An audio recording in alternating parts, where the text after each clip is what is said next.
Hello दोस्तों, मैं धीरेन स्वागत करता हूं आपका एग्जाम स्टडी विद संगीता में। दोस्तों, आज के इस वीडियो में हम पढ़ने वाले हैं दक्षिण भारत के प्रमुख राजवंश से बनने वाले मोस्ट इम्पॉर्टेंट 15 वन लाइनर प्रश्नों को। दोस्तों, ये सभी क्वेश्चन मैंने NCERT पैटर्न पर आधारित लिए हैं और ये बार बार परीक्षाओं में रिपीट होते हैं। आप भले ही रेलवे की तैयारी कर रहे हो या फिर SSC की किसी एग्जाम की या स्टेट लेवल की, जहां भी इतिहास पूछा जाता है वहां से ये मोस्ट इंपॉर्टेंट क्वेश्चन बनते हैं। दोस्तों, दक्षिण भारत के राजवंशों में पल्लव वंश, राष्ट्रकूट वंश, चालुक्य वंश और चोल वंश, ये चारों ही मोस्ट इंपॉर्टेंट हैं। और इनके अलावा भी मैं आपको और भी वंश बताऊंगा, जैसे कि काकतीय वंश के बारे में। सारे ही क्वेश्चन आज हम यहाँ पर पढ़ने वाले हैं। यदि आपको ये वीडियो अच्छा लगे, हेल्पफुल लगे, तो प्लीज वीडियो को लाइक और शेयर जरूर कीजिएगा। और यदि अब तक आपने हमारे चैनल को सब्सक्राइब नहीं किया है तो प्लीज चैनल को सब्सक्राइब जरूर कीजिएगा, जिससे कि आपको मेरे आने वाले नए वीडियो का नोटिफिकेशन टाइम पर मिलता रहे। तो चलिए हम अपनी क्लास शुरू करते हैं। चलिए स्टार्ट करते हैं दक्षिण भारत के कुछ महत्वपूर्ण वंश के बारे में जानकारी को। देखिए, यहाँ पर आप बात करेंगे चोल चालुक्यों की, पल्लव एवं संगम युग की। तो पहला क्वेश्चन है, 9वीं शताब्दी ईस्वी में चोल साम्राज्य की नींव डाली गई। तो ये डाली गई बिजाल्या के द्वारा। क्वेश्चन है, 9वीं शताब्दी ईस्वी में चोल साम्राज्य की नींव डाली गई, किसके द्वारा? बिजाल्या के द्वारा। वह मंदिर परिसर जिसमें एक भारी भरकम नंदी की मूर्ति है, जिसे भारत की विशालतम नंदी मूर्ति माना जाता है। तो यह है बृहदेश्वर मंदिर में। इंपॉर्टेंट क्वेश्चन है, वह मंदिर परिसर जिसमें एक भारी भरकम नंदी की मूर्ति है, जिसे भारत की विशालतम नंदी मूर्ति माना जाता है। तो यह है बृहदेश्वर मंदिर में। तंजौर का बृहदेश्वर मंदिर जिस चोल शासक के काल में निर्मित हुआ वह था। तो ये था राज राजा प्रथम। इंपॉर्टेंट क्वेश्चन है, पूछ लेता है बृहदेश्वर मंदिर कहाँ स्थित है। तो ये तंजौर में स्थित है और किस राजा के शासनकाल में बना? राज राजा प्रथम के शासनकाल में निर्मित हुआ। देखिए, इंपॉर्टेंट क्वेश्चन है और ध्यान से देखिएगा इसको।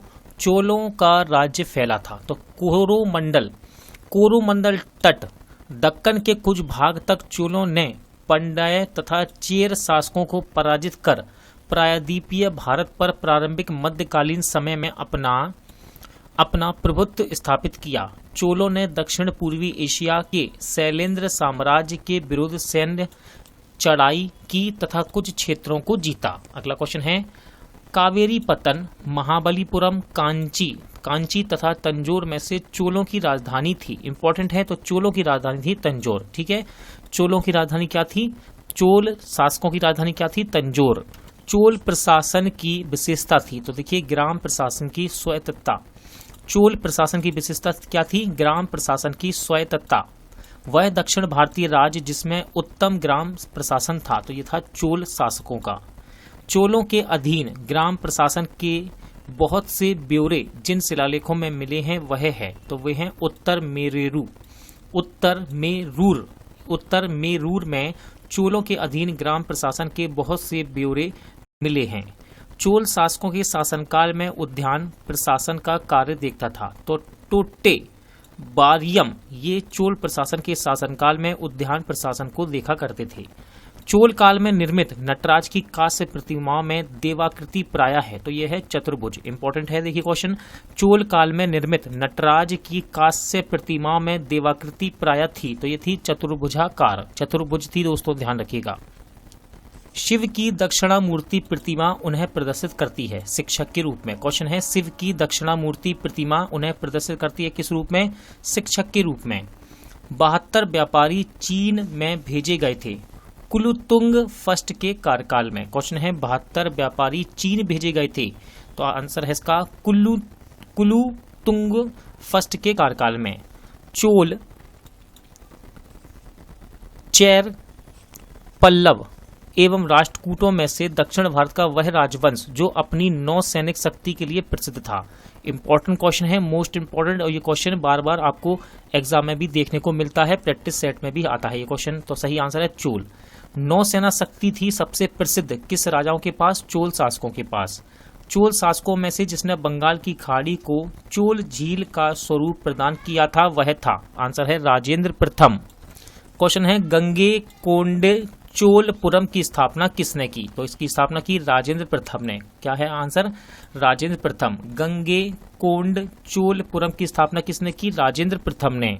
वह चोल राजा जिसने जल सेना प्रारंभ की थी। इंपॉर्टेंट क्वेश्चन है, वह चोल राजा जिसने जल सेना प्रारंभ की, तो ये था राज प्रथम। चोल शासक जिसने श्रीलंका के उत्तरी भाग पर विजय पाई। इंपॉर्टेंट क्वेश्चन है, ये क्वेश्चन एसएससी से रेलवे और स्टेट की परीक्षाओं में बार बार पूछा जाता है, रिपीट होता है। चोल शासक जिसने श्रीलंका के उत्तरी भाग पर विजय पाई, क्या नाम था इसका? राज प्रथम।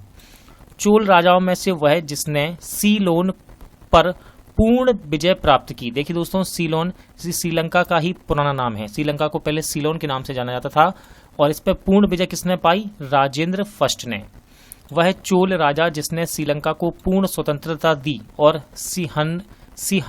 सिंहल राजकुमार के साथ अपनी पुत्री का विवाह कर दिया था, तो इसका नाम था कुलोतुंग फर्स्ट। देखिए, दक्षिण भारत से ये कुछ इंपॉर्टेंट शब्द हैं, तो इसका विवरण, इसका अर्थ क्या निकलता है, ये ध्यान रखिएगा। तो पहला शब्द है एरीपत्ती, तो इसका मतलब है भूमि जिससे मिलने वाला राजस्व अलग से ग्राम जलाशय के रख रखाव के लिए निर्धारित कर दिया जाता था। इसके बाद है तनीयूर, इसका मतलब है स्थानीय प्रशासन में बड़े नगरों में अलग कुक्रम गठित करना। फिर है घटिका का मतलब है प्रायः मंदिरों के साथ संबंध विद्यालय, इनको घटिका कहते थे। ये शब्द दोस्तों याद रखिएगा, एग्जाम में कभी कभी इस प्रकार के कठिन शब्द हैं ये और पूछ लिए जाते हैं। या आपसे कह देगा ये शब्द किस काल से हैं, किस समय से हैं, तो दक्षिण भारत के चोल पल्लव संगम वंश से इनका संबंध है। चोल वंश का सबसे महान शासक था। इंपॉर्टेंट क्वेश्चन है, पुलकेशिन द्वितीय। ठीक है दोस्तों, देखिए आप बार बार सुनते हैं, पढ़ते हैं पुलकेशिन द्वितीय का नाम। ठीक है, पुलकेशिन द्वितीय का नाम, ये चालुक्य, सॉरी मैंने चोल बोल दिया, माफी चाहूंगा, चालुक्य वंश का सबसे महान शासक था। चालुक्य वंश का सबसे महान शासक कौन था? पुलकेशिन द्वितीय। अगला क्वेश्चन है, चोल, चालुक्य, पाल तथा सेन में से वह वंश जिसके द्वारा प्रायः महिलाओं को प्रशासन में उच्च पद प्रदान किए जाते थे। तो चालुक्य वंश ऐसा वंश है इन चारों में से जिसमें महिलाओं को प्रशासन में उच्च पद प्रदान किए गए। चालुक्यों की राजधानी क्या थी? इंपॉर्टेंट क्वेश्चन बनता है। चालुक्यों की राजधानी थी बतापी। ठीक है, ध्यान रखिएगा, चालुक्यों की राजधानी क्या थी? बतापी। संस्कृत के कवि एवं नाटककार कालिदास का उल्लेख है, तो पुलकेशिन द्वितीय के ऐहोल अभिलेख में। संस्कृत के कवि और नाटककार कालिदास का उल्लेख कहाँ मिलता है? पुलकेशिन द्वितीय के ऐहोल अभिलेख में। आपसे एग्जाम में कह देगा कि ऐहोल अभिलेख किससे संबंधित है, तो पुलकेशिन द्वितीय से। प्राचीन संस्कृत ग्रंथों में प्रायः यवन प्रिय शब्द घोतक था, तो ये था काली मिर्च का। ठीक है, प्राचीन संस्कृत में ग्रंथों में प्रायः प्रपाय लिखा है, प्रपाय, यवन प्रिय शब्द घोतक है। किसका घोतक है? ये काली मिर्च का। क्वेश्चन है, संगम साहित्य में तोलकप्पियम एक ग्रंथ है तमिल व्याकरण का। ठीक है, तमिल व्याकरण का संगम साहित्य का ये एक प्रसिद्ध ग्रंथ है जिसका नाम है तोलकाप्पियम। इसके बाद है शिल्पापदिकारम के लेखक हैं, तो देखो ई लंगो आडिगल लेखक हैं किसके? शिल्पादिकारम के। अब यहाँ पर कुछ ग्रंथ दिए हैं और इनसे संबंधित विषय दिए हैं, तो उनको ध्यान रखिएगा। पहला ग्रंथ है तिरुकुरल, इसका संबंध है दर्शन से। इसके बाद है तोलकाप्पियम का संबंध है व्याकरण से। इसके बाद बात करते हैं शिल्पादिकारम, ये है प्रेम ग्रंथ से संबंधित। फिर है मणिमेकले, ये संबंधित है वाणिक कथा से। ईसा की प्रारंभिक शताब्दियों में भारत तथा रोम के बीच घनिष्ठ व्यापारिक संबंधों की सूचना प्राप्त होती है, तो अरिकामेडु पुरास्थल की खुदाई से इसकी सूचना हमको मिलती है। अरिकामेडु ताम्रलिप्ति कोरके तथा बारबेरिकम में से वह बंदरगाह जो पोडू के नाम से दी पेरिपल्स ऑफ दी इरिथ्रियन सी के लेखक को ज्ञात था, तो ये है अरिकामेडु। ठीक है, अरिकामेडु। रोमन बस्ती प्राप्त हुई है, क्वेश्चन है रोमन बस्ती प्राप्त हुई है, तो ये प्राप्त हुई है अरिकामेडु से। कहां से? अरिकामेडु से। एम्फोरा जार होता है, तो ये लंबा एवं दोनों तरफ हत्तेदार जार होता है। क्वेश्चन है एम्फोरा जार होता है एक, तो ये एक लंबा एवं दोनों तरफ हत्तेदार जार होता है। कदम्ब चेर, चोल तथा पांड्य राजवंशों में से वह जिनका उल्लेख संगम साहित्य में नहीं है, तो कदम्ब का उल्लेख संगम साहित्य में नहीं है।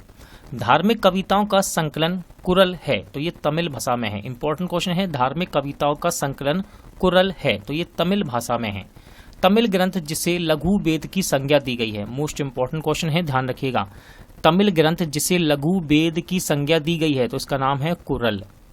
तमिल रामायण या फिर रामावतारम का लेखक था, तो ये था कंबन। इंपॉर्टेंट नाम है, देखिए कदम्ब अलग चीज है, ये ऊपर जो है देखिए कदम्ब अलग चीज है और कंबन अलग है, ये राइटर है, ठीक है, बुक है, देखिए तमिल राइटर है। तमिल रामायणम या रामावतारम के लेखक हैं कंबन, ध्यान रखिएगा। देखिए यहाँ कुछ इंपॉर्टेंट राजवंश है, उनकी राजधानी दी गई है, तो उनको अच्छे से याद कर लीजिएगा। चारों ही राजवंश उनकी राजधानी एग्जाम में बार बार रिपीट होती हैं। तो देखिए पल्लव राजवंश, इसकी राजधानी थी कांची। फिर बात करते हैं पांड्या राजवंश की राजधानी थी मदुरा। इसके बाद है यादव राजवंश, इसकी राजधानी थी देवगिरी। और सबसे इंपॉर्टेंट है काकतीय राजवंश की राजधानी थी वारंगल। अगला क्वेश्चन देखते हैं, चतुर्वेदी मंगलम परिषद अष्ट दिग्गज तथा मणिग्राम में से वह जो प्राचीन भारत में व्यापारियों का निगम था, तो प्राचीन भारत में व्यापारियों का निगम था मणिग्राम में। देखिए इंपॉर्टेंट क्वेश्चन है, दक्षिण भारत का प्रसिद्ध तक्कोलम का युद्ध हुआ था। क्वेश्चन है, दक्षिण भारत का प्रसिद्ध तक्कोलम का युद्ध हुआ था, तो चोल एवं राष्ट्रकूटों के मध्य हुआ था तक्कोलम का युद्ध। संगम युग में उरेयूर विख्यात था, तो सूती वस्त्रों के केंद्र के रूप में। पांड्य राज्य की जीवन रेखा थी। इंपॉर्टेंट क्वेश्चन है, इस नदी को पांड्य राज्य की जीवन रेखा कहते थे, ये थी बेंगी नदी। मोस्ट इंपॉर्टेंट क्वेश्चन है, एग्जाम में पूछा भी जाता है। संगम पत्तन जो पश्चिमी तट पर स्थित थे, तो इनके नाम थे नोरा, टोंडी, मुसीरी एवं नेल सेंडा। संगमकालीन साहित्य में कोन को एवं मनन प्रयुक्त होते थे राजा के लिए, ठीक है। संगमकालीन साहित्य में कोन और को एवं मनन प्रयुक्त होते थे राजा के लिए। तृतीय संगम हुआ था, तो ये हुआ था मदुरई में। क्वेश्चन है, तृतीय संगम हुआ था कहां पर? मदुरई में। प्रथम एवं द्वितीय संगम का आयोजन क्रमशः हुआ है, तो देखिए प्रथम संगम का आयोजन हुआ मदुरई में और द्वितीय संगम का हुआ कपाटपुरम, जो कि अलेवाई में है। वह ऋषि जिसके बारे में कहा जाता है कि उन्होंने दक्षिण भारत का आर्यकरण किया, उन्हें आर्य बनाया, तो ये थे अगस्त्य ऋषि, ठीक है, इंपॉर्टेंट नाम है ये। वह चीनी यात्री जिसने चालुक्यों के शासनकाल में चीन एवं भारत के संबंधों का विवरण दिया है, तो उनका नाम है मातवालिन, ठीक है। वह चीनी यात्री जिसने चालुक्यों के शासनकाल में चीन एवं भारत के संबंधों का विवरण दिया है, कौन था? मातवालिन। कदम्ब राजाओं की राजधानी थी, तो ये राजधानी थी बनवासी। कदम्ब राजाओं की राजधानी क्या थी? बनवासी। दक्षिण भारत का वह वंश जिसके राजाओं ने रोम राज्य में एक दूत 26 ईसा पूर्व भेजा था, तो ये थे पांड्य राजवंश। देखिए यहाँ पर कुछ इंपॉर्टेंट मंदिर दिए गए हैं, मठ भी है इसके अंदर और इनके स्थान है, और एग्जाम में ये बहुत ज्यादा पूछता है, इसलिए इनको याद रखिएगा। देखिए मीनाक्षी मंदिर ये मदुरई में है, कहाँ पर? मदुरई में। इसके बाद है वेंकटेश्वर मंदिर, ये है तिरुमाला में। महाकाल मंदिर है उज्जैन में, इंपॉर्टेंट है। और बेलूर मठ ये है हावड़ा में। हावड़ा कहाँ पर है? कोलकाता में। ये चारों ही इंपॉर्टेंट हैं।